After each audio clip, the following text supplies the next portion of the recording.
Welcome, everyone, to episode 23 of Writers and Fighters, a podcast. I'm your host, AJ Ortega. Remember that every week I release an interview with a writer or a fighter. And this week I have a fighter on. Former pro boxer and current boxing coach David Mario Ramos owns and operates State Street Boxing Gym in Salt Lake City, Utah. We don't know each other personally, but I dropped by the gym a day before I recorded this interview just so I could shake his hand and see the gym, and it was a good conversation. And right away, I could tell that Coach Mario gets true fulfillment from helping people. The gym is a nonprofit focused on helping inner city youth, kids that need confidence and positivity and community and exercise. But, rather than hear it from me, we can just get right into it so you can hear for yourself. So here's the interview. Enjoy. All right, and I am on the phone with David Mario Ramos, owner of State Street Boxing Gym in Salt Lake City. Tell us a little bit about who you are and why you're on this podcast. Well, my dad was a pro fighter, and he got me into boxing when I was young. And I started boxing amateur and then turned pro at 18. And then after that, I've always worked in youth programs, treatment centers, and I've kind of used boxing as a coping skill for youth that were having issues with, self-harm, suicidal, depression.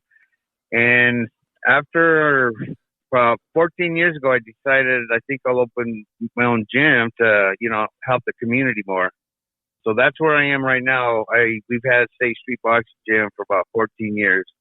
Great. And so you said this was a family thing. Your old man was in the boxing world, and so he was a pro boxer at one point. When did you get involved in that rather than just seeing it as in part of your dad's world? When I was about 16 years old, but I've been going to the gym with him for a long time. He's been training me for a long time. So 16, I started boxing amateur, and that gave me a lot of time to spend with my dad. He was my coach, my manager. So we spent a lot of quality time together, which was really, really nice. Like I said, I turned pro at 18. Then I got in an industrial accident, so I had to give up my boxing career. But I always stuck with it, trained kids, and right now I'm living my dream. That's great. That's great. Despite that injury and having to step away from the sport as an active competitor, but still keeping it in your life because it seems like it's quite important to you, right? Yes. So what kind of memories do you have from early boxing training? I remember I used to go with my dad to the gym when he was fighting pro, and I was probably 4 or 5, but I remember seeing fighters like Milo Savage. He was ranked number 2 middleweight in the world, and Gene Foreman and these guys trained. So I kind of just grew up with all that, but I just remember my dad always teaching me how to box since I was probably 3 years old, and it just became a part of my life. Training, exercising, and all the stuff that comes with it. Oh wow, great.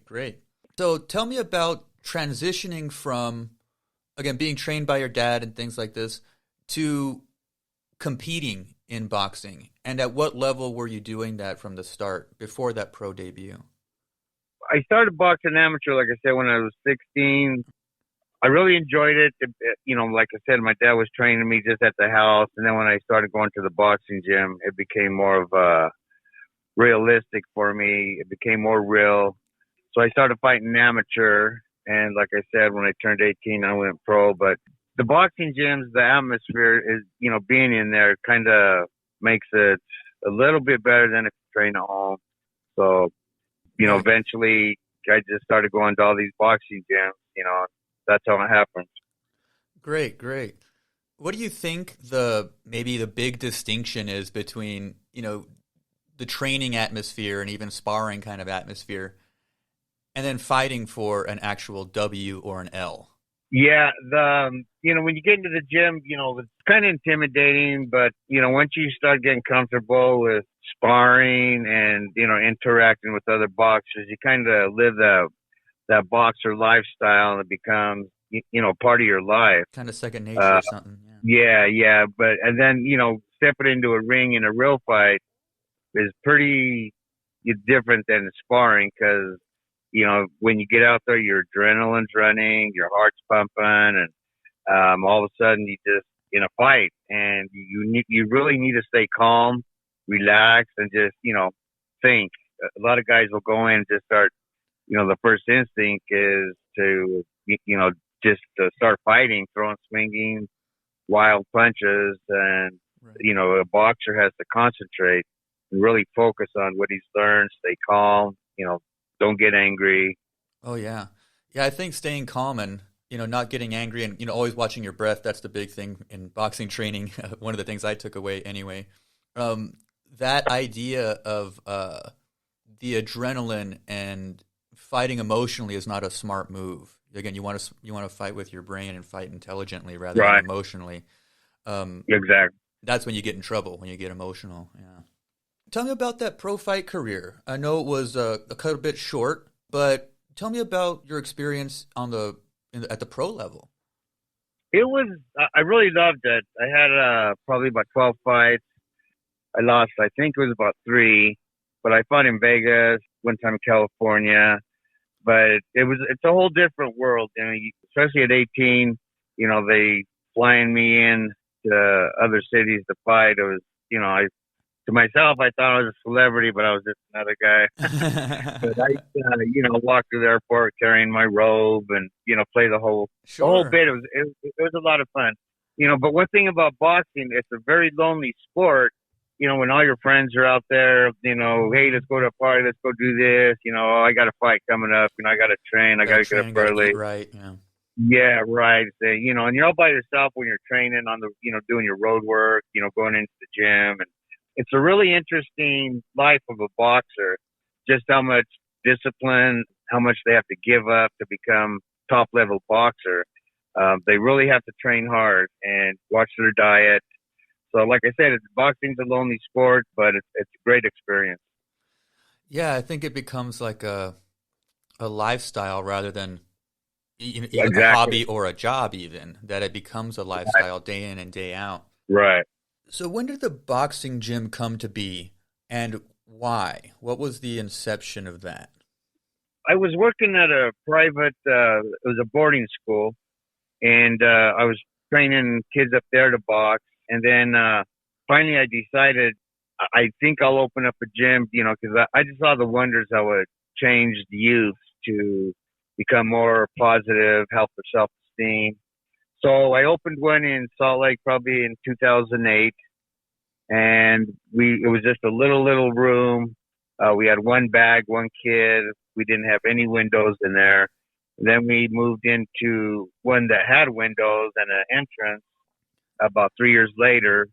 And from there, we moved into a big location, probably about 8,000 square feet, but we had problems with the building. So after 2 years, we, at our current location, which we got two boxing rings set up, about 10 bags, speed bags.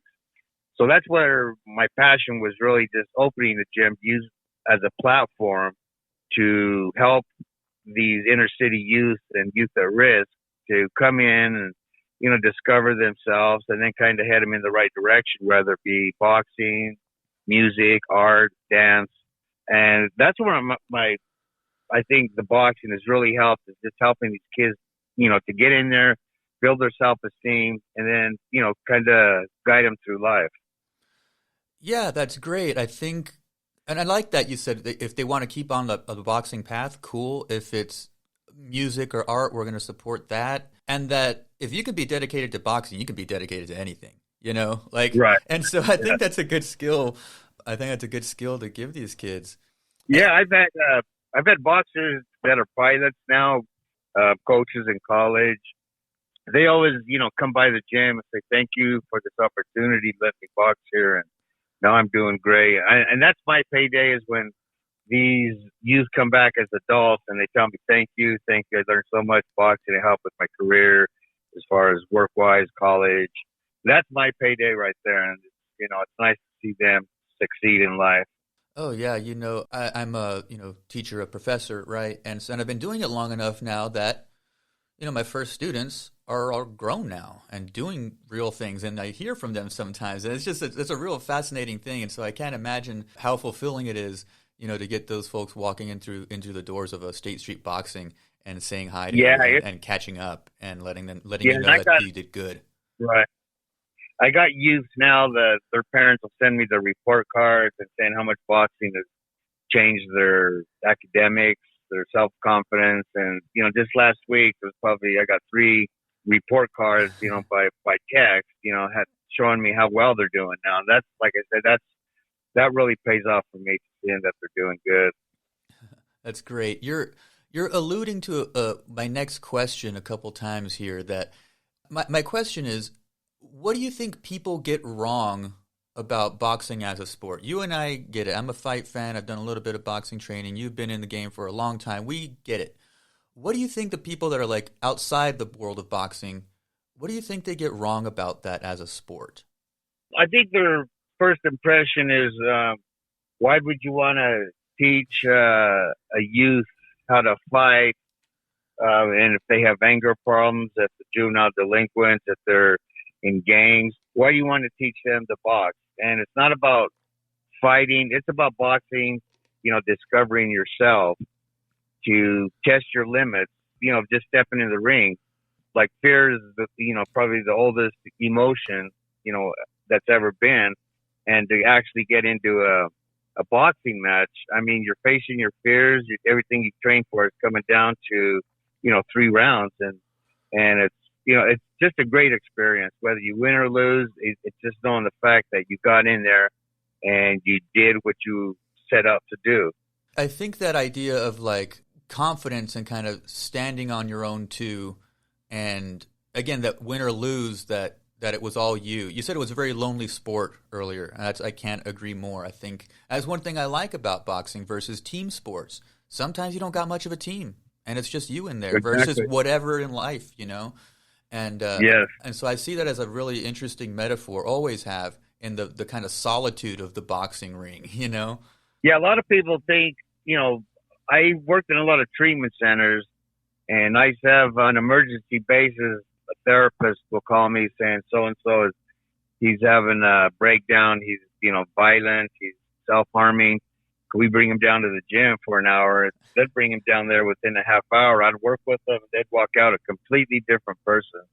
And I've got letters from therapists saying, how much boxing has helped these kids.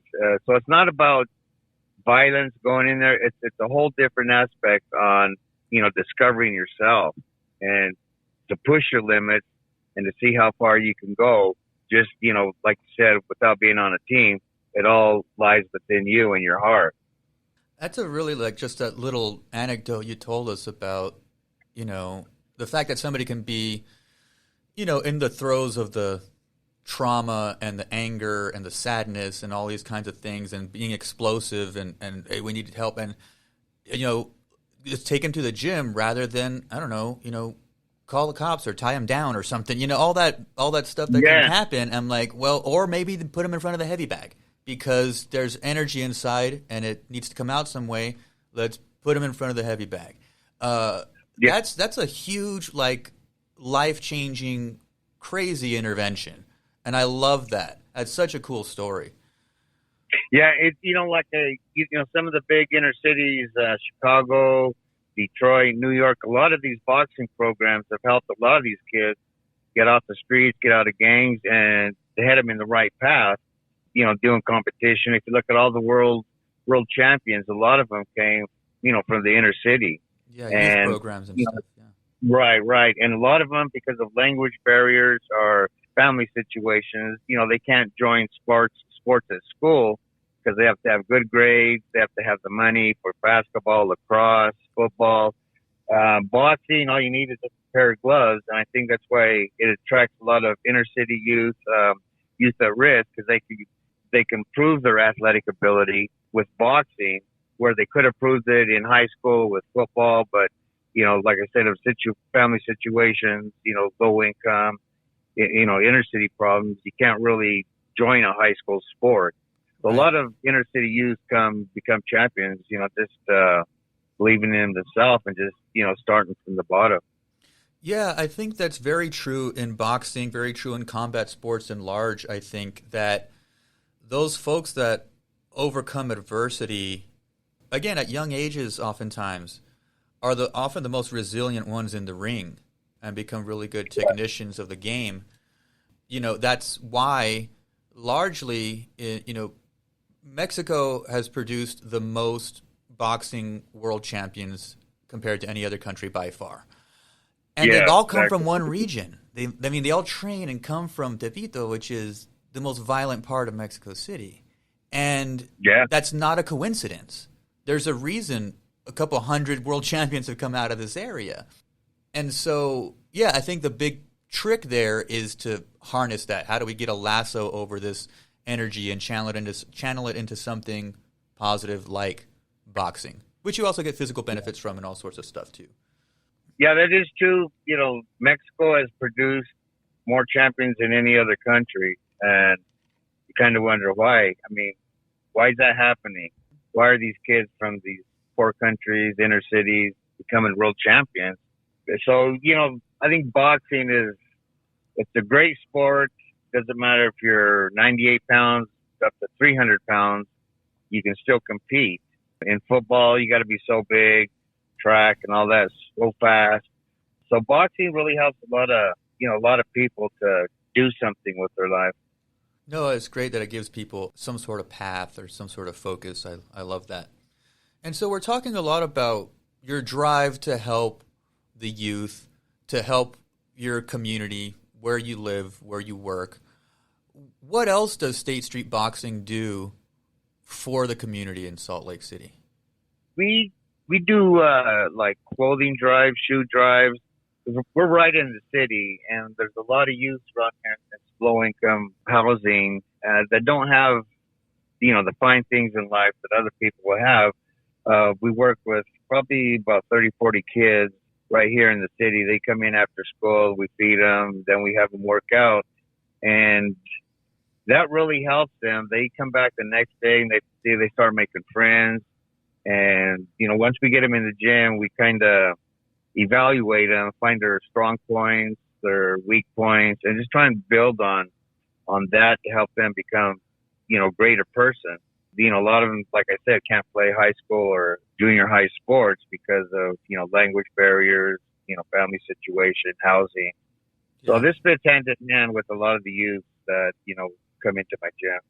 That's awesome. That's great. No, I think all those programs, shoe drive I saw like you guys did recently, that kind of stuff is really cool.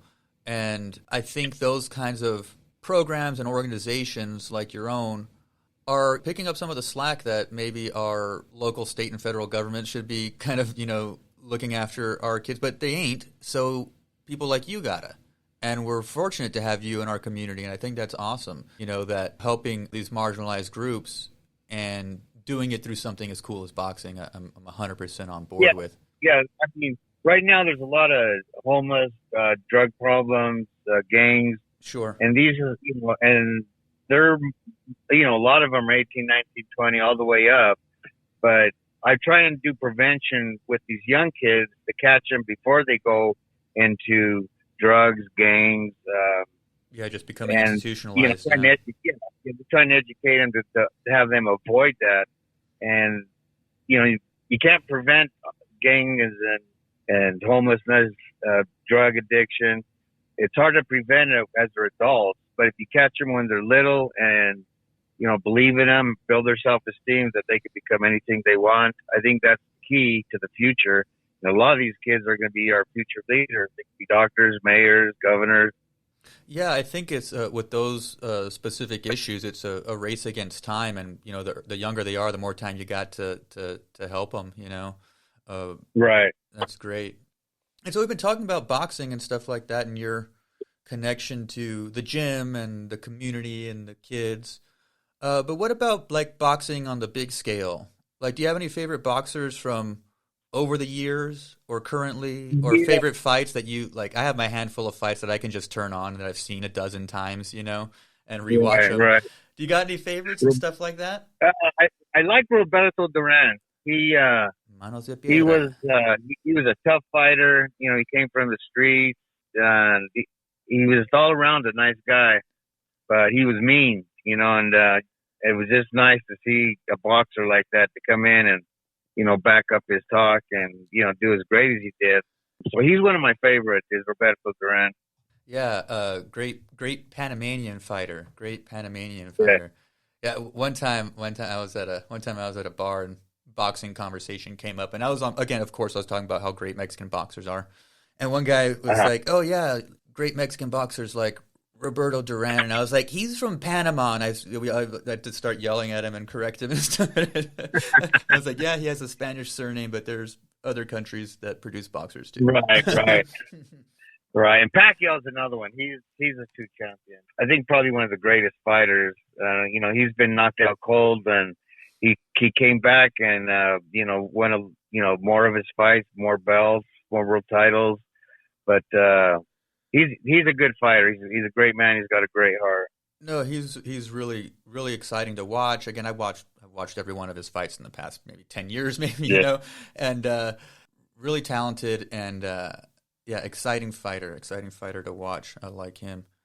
And so this is the Writers and Fighters podcast, and so I interview people that write or people in the fight game. You're clearly in the fight game, but do you do anything like reading or writing for fun in any capacity? Yeah, I've written a few screenplays. I won a competition a few years back. About like 3,000 or 4,000 writers, and they picked about 4 writers to do a workshop for the summer program, and they brought in directors, actors from LA. And they did workshops with us, so that was a good experience for me. And my screenplays were a lot about inner city youth trying to make it, which is a coincidence, but that's always been a passion, is writing. Well, I had no idea. Because again, I'll ask people in the fight game, and sometimes they have their books or authors that they like or their connection to this world. I didn't know you had done like screenwriting and stuff. And so, did you study writing at any point, or was it just something like, okay, well, I've watched enough movies, I can write the script, Right. I did study it, and then I kind of educated myself, watched, read a lot of books. So, the process of writing there's a whole process to it. It's not like, you have to know the beginning, the middle, and you have to know the end before you even start drawing on writing on a piece of paper. A lot of times you'll start writing, and then all of a sudden you'll put your papers and your books away for 6-7 months, and your characters just sat there waiting for you to bring them back out of the drawer to start writing again. That's one thing I like about writing is, you can just take your time doing it. No, yeah. That's, that's my field. That's what I teach. It's what my degrees are in and stuff like that. But again, with stuff like screenwriting or writing books or novels, I always tell people that, yeah, you can go to school like I did, or you could just, read 30 screenplays and then try to write one. I think it's the same shit at the end of the day. I was like, I really do. That's exactly what I did. That's exactly what I did. I was like, you want to learn how to be a writer? Like, you can go to the library for free, and just keep grinding at it. And there are those people that are just constantly churning out stuff and writing a lot. I'm a lot slower. I like to let things ferment for those 6 months, like you said. And I'm like, okay, let me get back to these characters that I abandoned 6 months ago. And so, yeah, exactly. Your character's wondering what happened. Yeah, no, that's really interesting to me that, boxing is such an immediate and personal and something that happens really quickly, and writing is something that is a longer process, right? Boxing is very much in the moment. Writing is outlining, drafting, revising, editing, right? And it's a whole lot of revisiting and polishing and polishing. I think that's cool. Right. And it's I think it balances out my life. But anyway, I was going to tell you, there's an old saying, you play football, you play basketball, you play tennis, but you don't play boxing. And I thought that was interesting when I read that at one time. It's kind of true, No, yeah. Again, like it's just quite different. Combat sports are different than sports. They just are. Right. Even something quite physical like football. Right. And, they say boxing is a science, which I truly believe it is. It's like a game of chess. You don't just go out there throwing. I mean, you need to analyze the guy, the surroundings, his physique. There's so much involved. Like I said, it's like a game of chess. One move, the guy makes his move. It's really calculated. No, yeah, exactly. I think that's the best word for it. It's very calculated, and thus the sweet science, right? Yeah. So really quickly, do you guys have like a website and social media so people can keep up with the gym and maybe support it in whatever way they can? Yeah, you can Google State Street Boxing Gym. We've probably had about 8 news station coverage. PBS has done a couple documentaries. Great. Magazine write-ups. And it was just mainly how boxing has helped the youth. I mean, that's where my passion lies, is in our future, and I think we need to start with our youth. And the boxing is probably the easiest way to have somebody come in, throw on some gloves, punch the bag, and just, get to know them. No, I think that's great. So again, you can Google State Street Boxing Gym. It's in Salt Lake City, but you should follow them on social media and check out their Facebook and keep up with them that way. Right. And then we got a website, statestreetboxing.org. Okay, statestreetboxing.org. Great. Well, we'll get some traffic over there and see what we can do to support the gym and most of all support those kids out there. And hey, honestly, they're so lucky to have you in the gym. I think you're doing great work, man. I think you're doing real work out there. Thank you. It was nice talking to you, and I really appreciate you showing interest, in the boxing world. So, I'd appreciate it. If anybody wants to come down, they can try it out for free. We train male and female. So females there's a big right now females, getting into the fight game. Yeah, it's been quite interesting. I've had a few women fighters on here. They get a great reception. And then on the national scale, on boxing and the UFC, there is some great stuff going on in women's combat sports for sure. All right, Coach. Well, that's all I got for you. So thanks again for coming on. Okay, well, thank you again. I appreciate you taking the time. All right, thanks a lot. Appreciate it.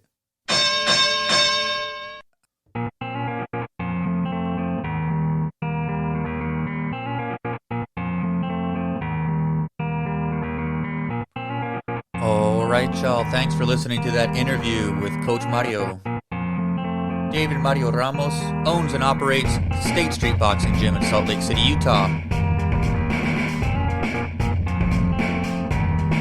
If you want to keep up with them, see what they're all about, www.statestreetboxing.org. You can also go over to Facebook. If you type in State Street Boxing Gym on Facebook, it'll come up.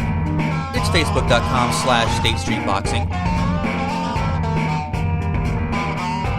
And you guys know the deal with the podcast because you're listening to it, but make sure you're subscribed. Make sure you rate it if you haven't already. RidersandFighters.com has an episode guide if you want to look through the past episodes.